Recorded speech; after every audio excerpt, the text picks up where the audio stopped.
ईश्वरः परमः कृष्णः सच्चिदानन्दविग्रहः अनादिरादिर्गोविन्दः सर्वकारणकारणम् चिन्तामणिप्रकरसद्मसुकल्पवृक्ष लक्षावृतेषु सुरवीरविपालयन्तम् लक्ष्मीसहस्रशतसम्भ्रमसेव्यमानम् गोविन्दमादिपुरुषम् तमहं भजामि।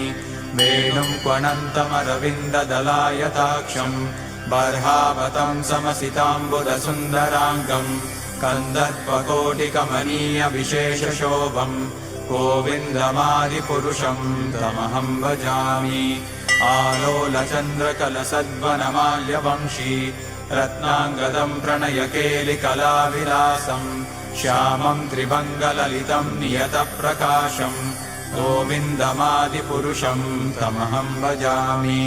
अङ्गानि यस्य सकलेन्द्रियवृत्तिमन्ति पश्यन्ति पान्ति कलयन्ति चिरं जगन्ति आनन्दचिन्मयसदुज्ज्वलविग्रहस्य गोविन्दमादिपुरुषं तमहं भजामि।